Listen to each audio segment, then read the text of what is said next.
Capitán aquí del Salmantina. Buen partido, clasificados para los cuartos. Muy contentos por el resultado. La verdad que nos enfrentamos a un equipo que, aunque estar en plata, es un muy buen equipo. Nos conocemos de muchos años en el mundo del fútbol y la verdad que ha costado, pero bueno, contentos por el resultado y por seguir. Sí, es engañoso el resultado. Ahora parece muy holgado, 5-2, pero ahí estuvieron. Sí, ha costado mucho, sobre todo la primera parte nos costó, sobre todo en este campo que es más pequeño, salir de atrás con el balón, que es lo que nos gusta.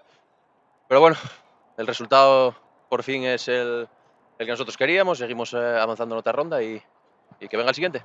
Bueno, terceros clasificados en la Liga Oro. ¿Cómo estáis viendo la liga? Pues la verdad que este año está siendo una liga muy competitiva.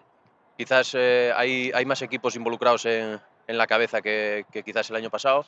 Hay un equipo que ahora mismo Sauron está un poco Sauro, intratable, ¿no? sí, ha empezado genial, pero bueno, todavía quedan muchos partidos y la liga siempre es muy larga. Todavía nos tenemos que enfrentar contra ellos y bueno, nos sacan 5 puntos. La verdad que tienen un colchón bastante amplio, pero bueno, nunca se sabe.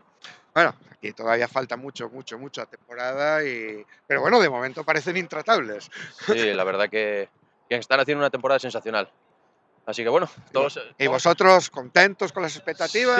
bueno, a ver, todos quisiéramos estar más arriba de lo que estamos. Tuvimos ahí 2 pinchazos hace unas jornadas, pero bueno, hay que seguir. Todavía queda liga, todavía queda el playoff y bueno, todavía quedan muchos partidos por jugar. Pues enhorabuena por la clasificación. Muchas gracias. A vosotros.